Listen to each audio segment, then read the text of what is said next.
Hey guys, welcome to TST Garage. I'm Bart. In this video, I have a Kawasaki Ninja 500 2024 and up with me in the studio. We will be performing the installation of our new TST Industries integrated taillight on this bike. It hints at the same design language as our Nexus signals here in the front. I think this will make a really nice set. And for those of you guys that want signals integrated into the taillight, this unit will provide that for you. It is plug and play. It's a direct fit model, just like every other taillight that we manufacture. I do want to touch on a little detail here before I move any further. The wiring here, obviously the 3-position plug is for the main taillight functions. If you choose to plug in your signals, you will be presented with 2 sets of connectors. One is for the standard Ninja model, and the SE model will need these connectors. So if you find yourself plugging in 2 and having 2 dangling, that is how it's supposed to end up. Now, I know a lot of you guys already have a fender eliminator, already have some kind of signals on there. You want to retain the extra signals that are outboard and not integrated, but you also want to have the signals integrated into the capsule. We do offer Y splitters that will enable you to do that via plug and play method. You basically plug the single end of a Y splitter into the harness, and that presents 2 outputs. And then you plug in the output into the input of the taillight, and then your external signals will plug into here. Anytime you move away from using OEM signal components, you may encounter a symptom where your flash rate for your signals moves much faster than the OEM 85 cycle per minute rate. For that purpose, we do offer Gen 2 relay that is available through our website. We don't sell it as part of this product because some people don't need it, they already have it, so we're not gonna jam this into the package. If you need this, if you need to slow down your flash rate, I highly recommend getting one of these. We do have a separate video showing you how to install that. It's very simple, plug and play, no big deal. Check it out on our YouTube channel. For this particular unit, we decided to stay with one color of the lens. We no longer offer clear and smoke. This is a very lightly tinted smoke lens. Internally, we used black circuitry and we muted it out as much as we can so that you guys don't have that brilliant, clear look. Most people are looking for the smoked version. We just wanted to have optimum light emission, and for that purpose, we achieved that through the use of very high power LEDs firing through very sophisticated design optical elements. For running light, you have these lighting up red. For brake light, these go to a higher intensity, and then the center field also turns on, and then you have left and right signals only on the outboard section. Really cool thing about our taillights is that you have the ability to program it. So what does that mean? You have several different options for the brake light function pattern and also for the signal pattern through the access of this program button that remains accessible through the trunk after installation. Each press of that button will toggle you through several different program modes that will enable you to set the flash pattern and the brake pattern that you enjoy. I'm not going to go through the details of each individual light mode. That will be covered in our feature video. For this video, I just want to focus on making it very easy for you guys to get this thing on the bike with as little trouble as possible. So without further ado, let's grab some tools, break this bike down, and get this taillight installed on it. In step 1, we will be removing the seats. Passenger seat comes off via the bike key, and the driver's seat has a little pull tab here on the right side of the bike, right inside of this panel. Pull up on the ball, and it comes off. I'm gonna grab a 4mm Allen head tool, remove these 2 fasteners here. Take note that these little fasteners that go into a painted surface have a little nylon washer that will help you identify which screws go back into those locations. Now let's hop up top. For this next step, I'm gonna switch to a 8mm socket. I'm gonna pull out these 4 fasteners, 1, 2, 3, 4. These 4 do come out with these shoulder washers. It's important to remember that those locations do get them.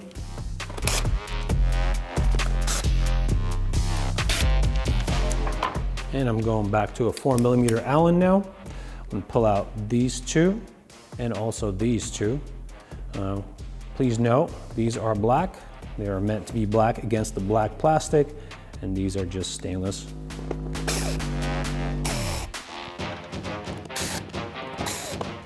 We have two push fasteners in these locations here. Press in the top, and that unlocks them. And then I like to just push them back out, get them ready for reinsertion. Okay, for this next step, we're gonna focus on this area here in this tip of the painted outer plastic. There is a tab that goes in and down. Interference fits within a window that is built into this inner black plastic. So we're going to lift up and away.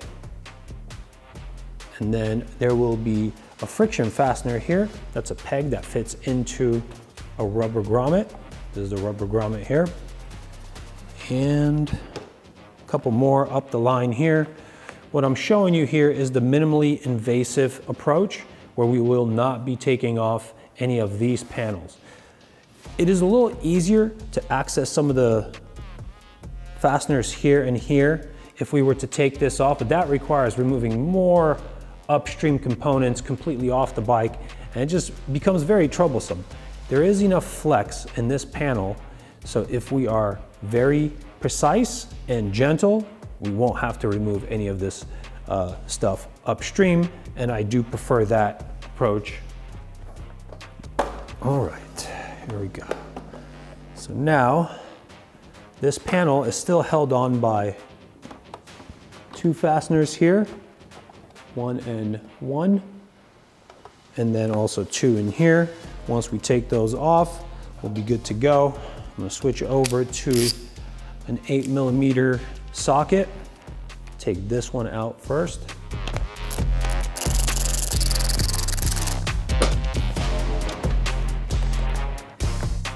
This one, the vertical one, does not have a shoulder washer. Now the horizontal one will.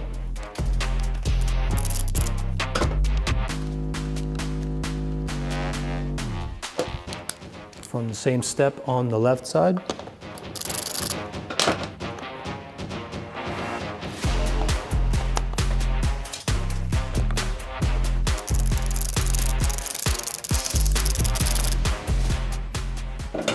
Okay, now this panel should be free to come out. I'm going to push it back to clear this tab here on the frame, and also there is one tab that comes from the taillight and sticks into an interference window here.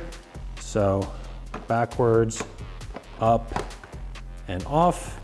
Nice and easy. Now, I want to get your attention on this area here. This may look a little bit different than on your bike currently, and that is because I typically take off this tray that lives in here. For myself, this is kind of pointless. I do enjoy a larger trunk compartment, even if it's polluted with geometry that's kind of wonky and interferes with fitting large objects. I could fit a wallet and registration and a bunch of other things in here, whereas here, it's much more shallow. So I usually take these out. That is why you don't see it there. If you still have yours in place, you can potentially take it out, or you could just fold it up and have it here out of the way so you could look in here for the next step. So next step will be to remove some of the wiring. Here we have the taillight main wire that goes into a connector that is seated on the frame. So you can either unseat it from the frame, and that is by pressing down on the release button and then sliding it forward. And now we'll have access to this connector to easily perform the disconnection, or you could just perform that disconnection on the frame while this is still hanging on the frame. I just think it's easier when it's off. All right, what you see here is two screws with nuts here sticking up. This is because we have our TST Industries closeout mounted to this bike. We have already done a fender eliminator. So that means we have taken this off and replaced this component with an alternate license plate hanging component that is lower here. We do have several different versions of this kit. One mounts the license plate low, the other one's mounted high, one's adjustable. I would suggest that you guys check out tstindustries.com to see what we have to offer. If you like any of those components, you perhaps already have them on your bike. So this next step will be following what we have on the bike, but if you were to start with a fender on here, then you will need to use a 5mm Allen to remove these screws after disassembly of the wires, and then drop that, and then you'll be at the same step that I will be at after I remove this thing. All right, really quickly here, this is a non-SE version, this is the standard version, so we have these connectors. On the SE version, the connectors are gonna resemble this one, and there will be 2 of them. So we will need to pull out the signal connections because that is where we will be replacing our signal connections from our taillight into. As you can see, since we've eliminated the fender already, we just have these guys hanging out, and this is where we will be plugging in our signals from the taillight. So now at this point, like I said, I will be removing these 2.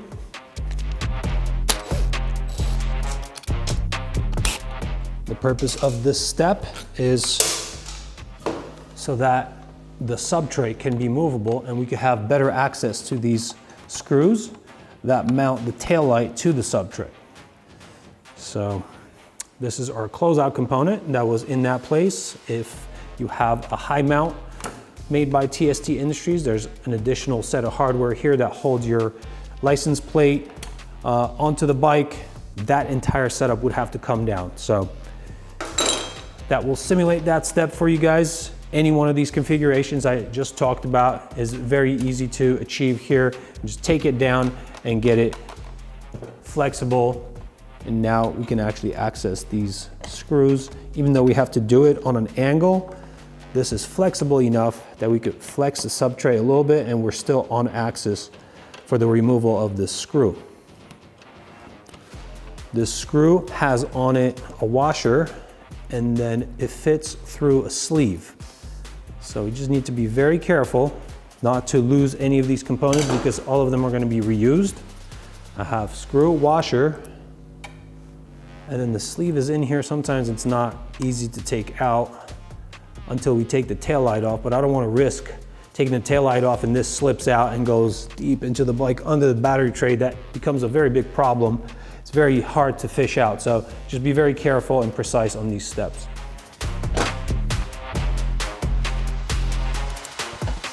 Now once the second screw is out, it's going to be very easy to get this taillight off of here, so we have to be careful so it doesn't drop. I removed all of the components from the fastener set. Now the taillight will go up on these axes and then forward a little bit and then lift it back out towards the rear. We do have these interference geometry components here that fit into these windows, and that's why we need to move it forward and then back out towards the rear. So now we will need to scavenge these 2 rubber grommets. We'll reuse those on our new taillight. You just deform them until they can clear the holes, come out. Nice and simple. And we'll just fit them back into the holes in our new taillight.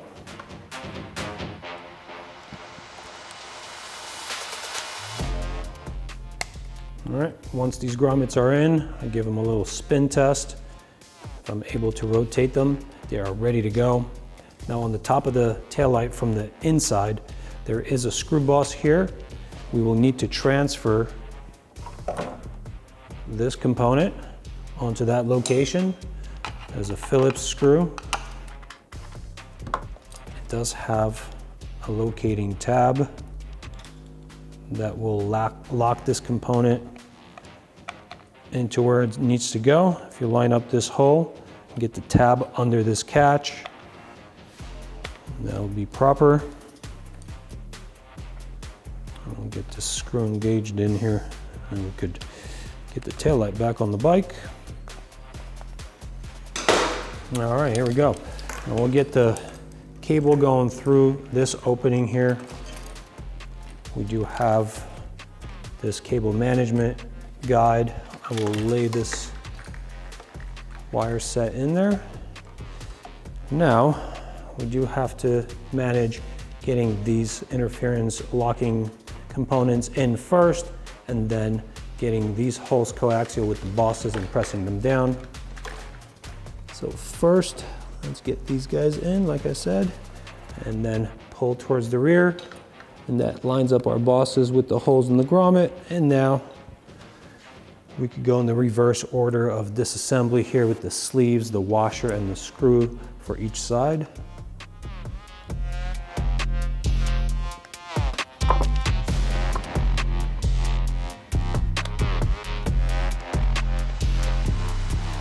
All right, it's looking good. Now we have our wires going towards their connections here. That's all good to go.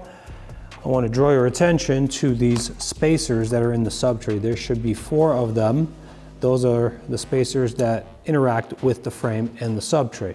If those have dislodged, you'll see them here. You got to pop them back into place before we go to the next step. Mine actually stayed in place, so all good there. I'm putting my closeout back on this area. If you have one of our fender eliminators, then it'll be the closeout stack with the license plate hardware. If you still have your OEM fender that's going back on, it's just this whole thing's gonna be going back on, and it'll mount with these screws.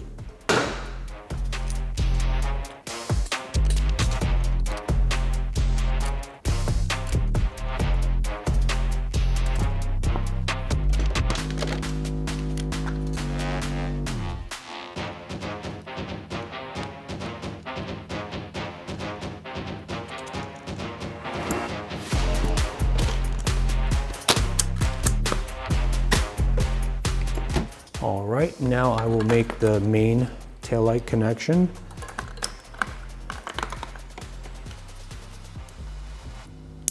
Just mate the plugs together, click it in, and then I will replace the connector set on the frame. Now that's good to go. And like I said before, if you have a standard model, these will be the connectors that you use to plug into the signal connections. If you have an SE, these are the ones. For us, the SE version connectors will remain disconnected. And then here we just need to connect them in the appropriate configuration. I'm gonna try it one way. Hopefully that does it. I'm gonna power it up. Let's see, left signal, cool, right signal. All right. We are good to go. Now I do have this boot reversed from a previous installation. I'm gonna flip it back over, and then I'm gonna try to contain all of my signaling connectors all in there, just so that it's nice and neat and it's protected. All right, that's looking pretty good here. I think we could move forward with the reverse order of disassembly. So now I will grab the center panel, bring it back into view here, and give you guys some notes. This window needs to fit over this tab, while simultaneously we need to fit this grommet under this tab. So first I'm gonna get it in position within the red or the painted fairings. Might be different color for you guys. And then I'm gonna go to the rear until this can be slipped under, put it in partially, and then seek that window in there. And lastly, we will need to seat 2 L-shaped tabs into windows here on the corners, and that is just done by pressing down and pushing forward, and they will just engage there for you. You won't actually be able to witness that happening, but that happens very easily in there. Okay, this is looking all good. Just need to make sure that polypropylene panel is under the plastic painted panels, and Verify that you're in the correct location by looking at these holes. If they're concentric with the receiving thread, then we are good to start putting in our fasteners.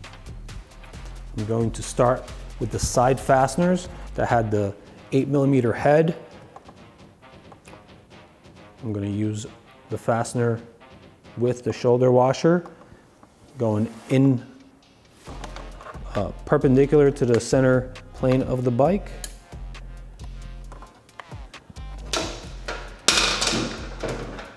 That is a little bit cumbersome here. Let's get a little bit easier if we were to take off these side panels. That presents with a lot more work. So I have this guy in. Now, going to use the fastener vertically with no shoulder washer. Tighten these guys down all the way. Now, I can pop this panel back in. I'm going to work it from the front to the rear, making sure that I can engage all of those friction fasteners internally.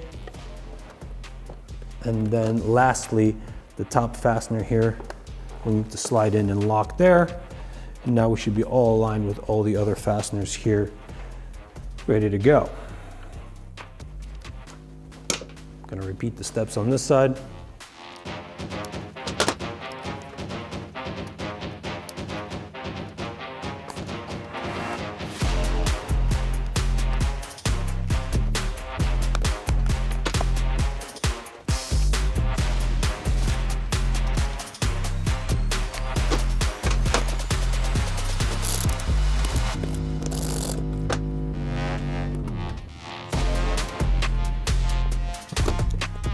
Now on these last 4 screws here, we are turning these fasteners into a rubber well nut in each location.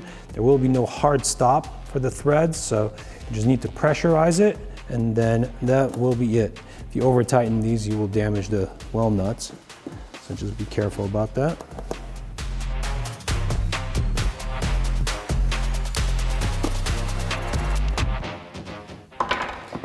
Now we'll get our seats back on here and call this installation complete. Let's power it up. All right, beautiful. I love the results on this bike. It really does accent all of the design language. All of the curvature that comes this way, along with the angularity here, is reverbed in our taillight system. It really does look great on here. And it's very, very bright. Let's test the brake. If you have the brake, what you see here is the new light pattern that we've added to all of our light patterns. Previously we had 3 and 3 for brake and signal. Now we've added a 4th to each one. This is one of the new patterns. I'll demonstrate the signal for you. This is our new signal pattern that turns on and then disappears outboard. Now I've tested all of the functions, so it is good to go. I will call this installation complete. All right, that's it guys. The installation is complete. I love the results. I hope you do too. If you enjoy what you see here, check out tstindustries.com. That is where you'll find this product and also all of the other products that we feature on this bike. We also have other parts for other bikes you may have in your stable, so check us out. Thanks for watching. Hit like and subscribe. I'll see you in the next one. Peace.